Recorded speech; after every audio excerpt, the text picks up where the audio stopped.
Gracias por estar presentes en esta conferencia de prensa, de decirles que el día de hoy estamos aquí con ustedes de manera particular por dos temas. Uno, el que tiene que ver con el informe que rendirá en unos minutos más quien ahora está al frente de la Comisión Nacional de Derechos Humanos. En ese sentido, decir que seguramente este informe contará con el último año de labores de Luis Raúl González Pérez como presidente del organismo y señala un parteaguas que pone a quien hoy se ostenta como su presidenta de frente a la disyuntiva de servir al régimen o establecer una diferencia con quienes de manera fraudulenta corrompieron cada una de las etapas del proceso de su nombramiento, del que todas y todos fuimos testigos y de lo cuestionado que estuvo esta elección. Nosotros hemos dicho y hemos saludado e hicimos cuestionamientos también en su momento cuando rindiera informes González Pérez, quien estuvo al frente de este organismo. Hemos reconocido su labor y no dejamos de mencionar que aunque hubo errores, como lo tiene cualquier trabajo humano, estos fueron superados de manera institucional, con profesionalismo, con capacidad y competencia.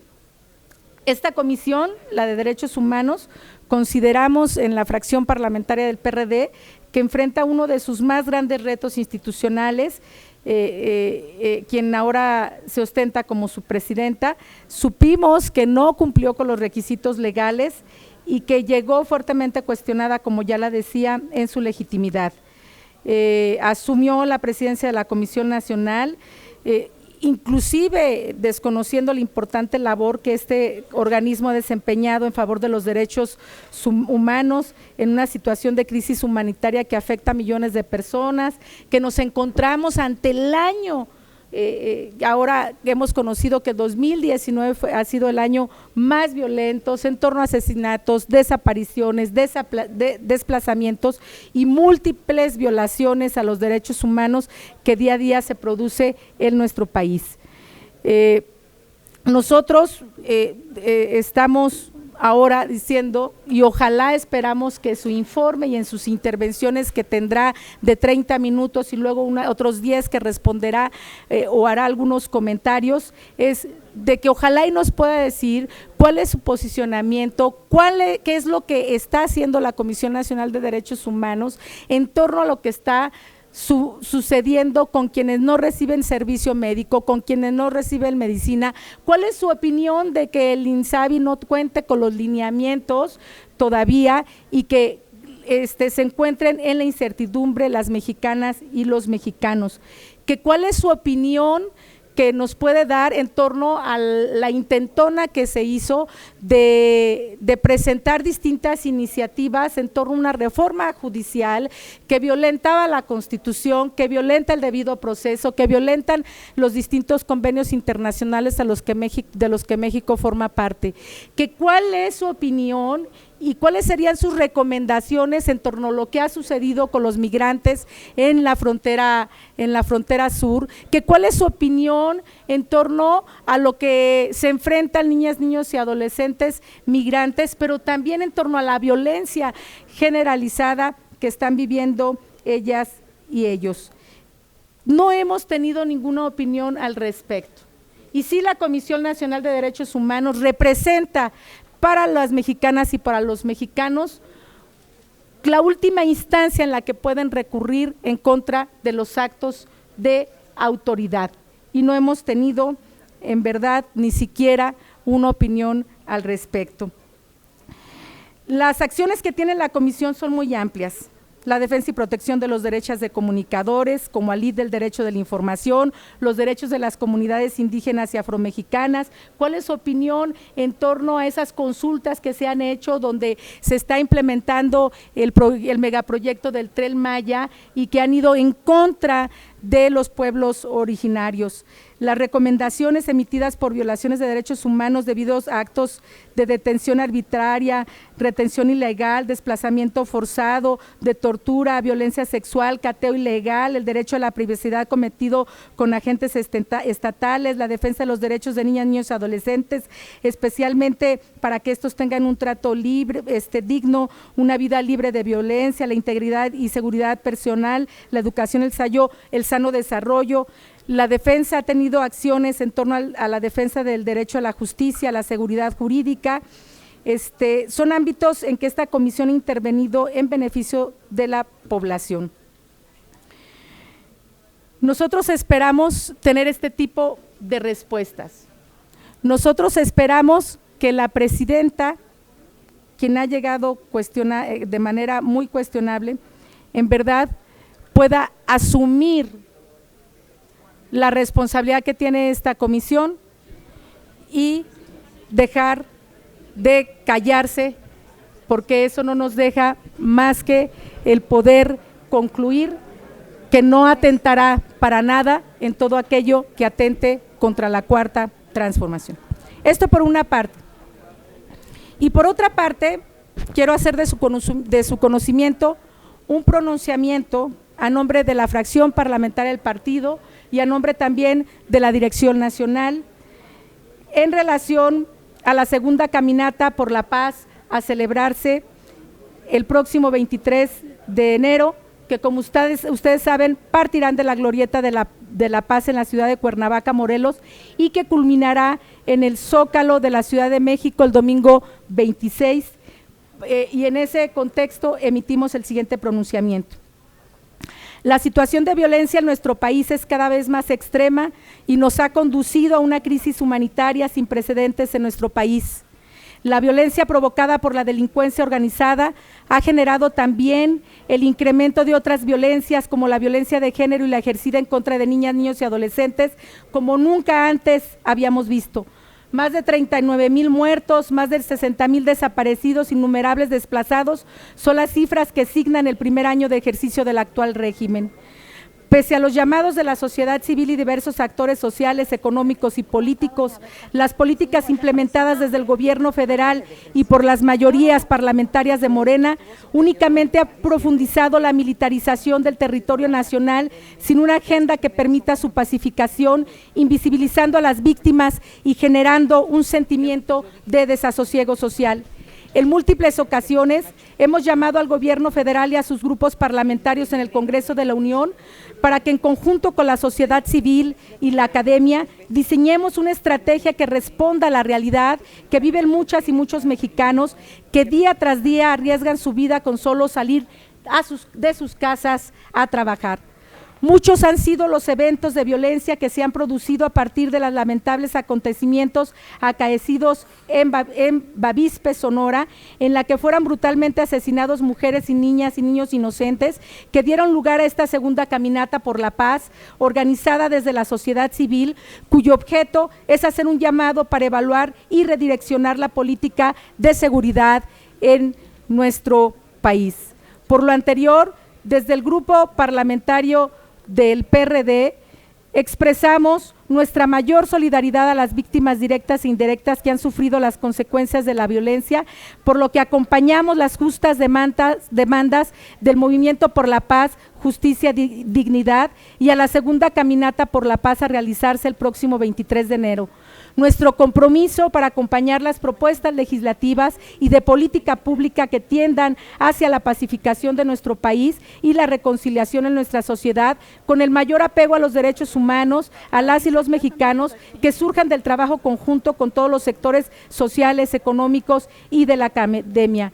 Reconocemos en Javier Sicilia, quien ha hecho un trabajo que nadie puede negar en torno a la movilización y en torno a la visibilización de las víctimas y su participación tan trascendente que ha tenido para la implementación de algunas leyes, pero sobre todo para ponerle nombre y apellido a las víctimas. Desde el PRD le reconocemos y desde el PRD damos la bienvenida a esta marcha, pero también pedimos que ojalá el presidente de la República pueda ser sensible y sea él, con independencia de que estarán algunos miembros del Consejo de Seguridad, quien los pueda recibir el próximo 26 en Palacio Nacional. Muchas gracias, quedo a sus órdenes. Gracias, diputada. Tenemos varias preguntas. La primera es de Juan Hernández en directo. Gracias. Diputada, buenos días. Bueno, a todo este panorama que nos acaba usted de presentar, me gustaría saber también cuál va a ser la postura que van a adoptar ustedes ahorita en esta reunión. Precisamente ahorita hablaban de la crisis del INSABI, pero también hoy en la mañana el presidente acaba de hablar de reconocer que hay 2 posibles casos de coronavirus en México, ¿no? Una emergencia mundial que que llega de la mano con una emergencia nacional. Hay recortes en el sector salud, o sea, realmente estamos en una situación de riesgo. ¿Cómo lo van a ustedes abordar o cuál sería en todo caso si hubiera un pronunciamiento al respecto? Bueno, a mí me parece en ese sentido que el que exista ya aquí lo que tiene que ver al menos una llamada de atención en esta emergencia que ya es mundial y que ahora se presentan al menos un caso detectado, creo, en el estado de Tamaulipas, debe ser una llamada de atención porque debe de funcionar los servicios médicos que tenemos ahora en el país. Y en ese sentido, me parece que es una nueva llamada de atención para que de una vez por todas nos puedan informar cuál es la ruta a corto, mediano y largo plazo que tendremos por parte del INSABI, pero también por todo el sistema de salud, qué es lo que se estará haciendo por parte del ISSSTE, qué es lo que se estará haciendo por el IMSS, es decir, en su conjunto, pero lo que me parece claro es de que no hay una respuesta todavía concreta en torno a lo que está ocurriendo el INSABI. Ayer, diputados de Morena votaron en contra de que pueda comparecer el secretario de Hacienda para que nos diga con cuáles recursos y qué es lo que está pasando con los 40,000 millones de pesos que se destinaron del Fondo de Enfermedades Catastróficas para la operación del INSABI. Que nos digan también qué es lo que va a ocurrir con los otros más de 40,000 millones que había en este fondo. Bueno, ayer se negaron los diputados y senadores de Morena porque dicen finalmente que el INSABI apenas tiene 15 días. Entonces, ¿que cómo van a evaluar? Pues si no estamos pidiendo solamente la evaluación de lo que está ocurriendo, sino qué es lo que vamos a hacer para dar respuesta a las necesidades de medicamentos y de atención para los niños que tienen cáncer, para otras enfermedades, y que cuando hablamos de gratuidad y universalidad, con lo que todo el mundo estamos de acuerdo, ¿de dónde van a salir todos los recursos? Ellos se daban un plazo. Espero que en esta emergencia que hay ya mundial, pues entonces, en verdad, de manera muy seria, abordemos para prevenir y después que no estemos lamentando. ¿Tocarán ahorita ese punto, el de la emergencia, lo van a proponer ustedes?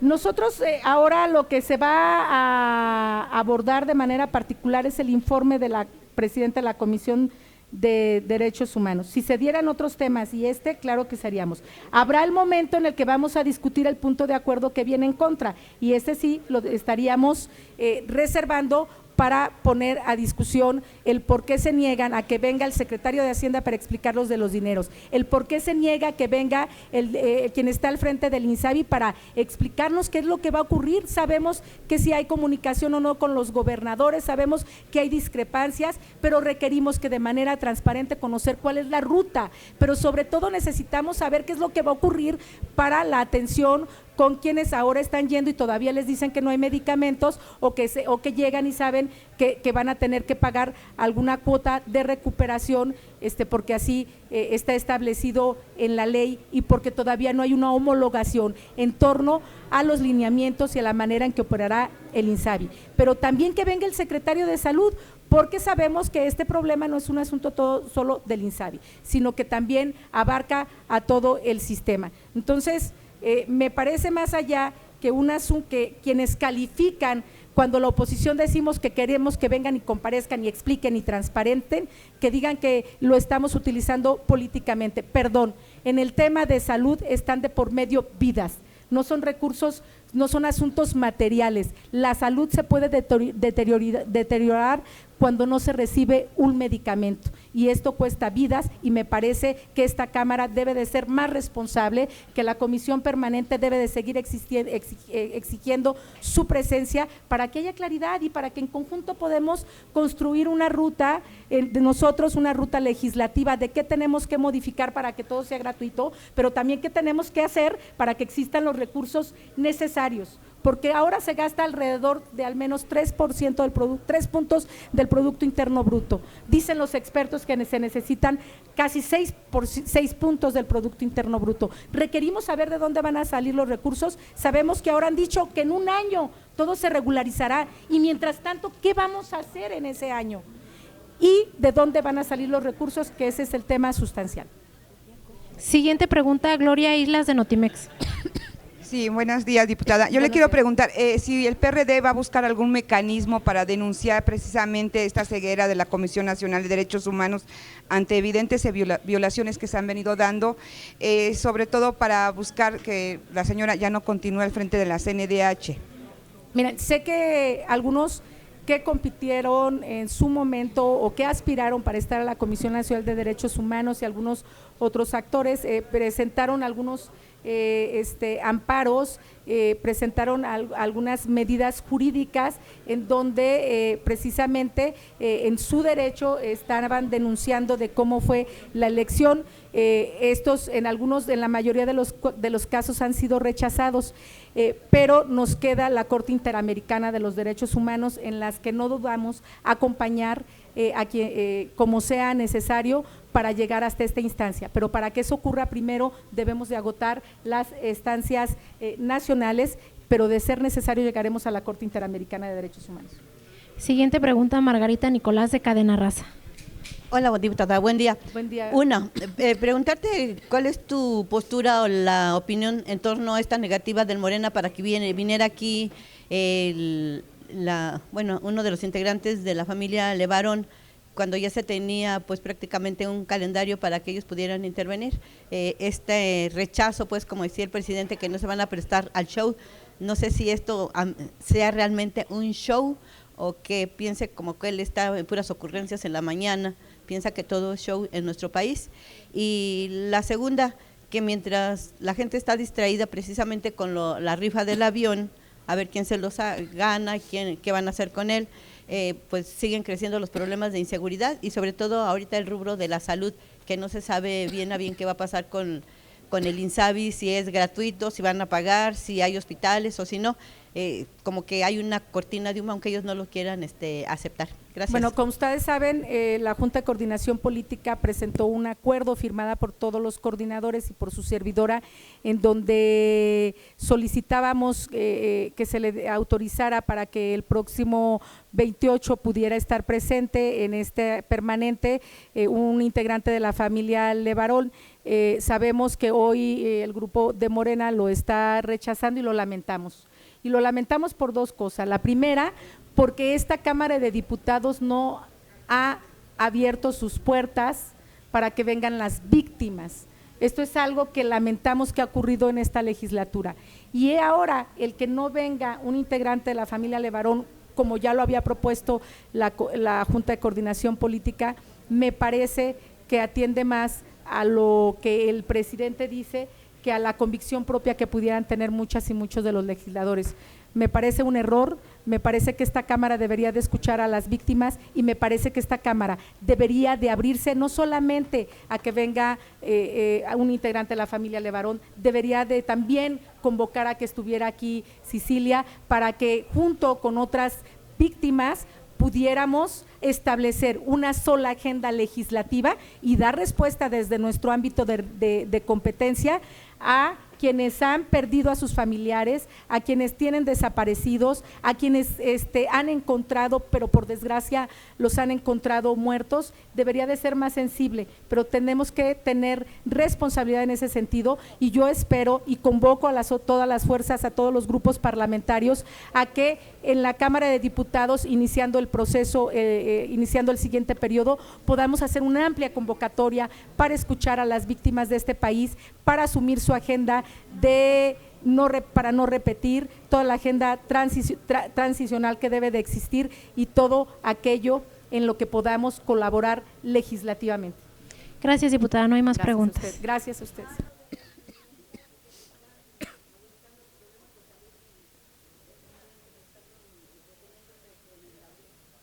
Bueno, de ese tamaño es el interés que le pone el presidente a muchas cosas. Mientras las niñas y niños no tienen medicamentos, por ejemplo, se le poncha una llanta y eso es de trascendencia para él.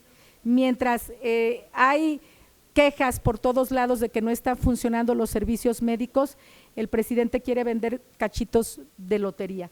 Eso habla de la insensibilidad por parte de quien debería de estar hablando todos los días en su conferencia de cuál es la ruta de manera concreta y palpable de que se les va a atender más allá de decir que solamente son gratuitos.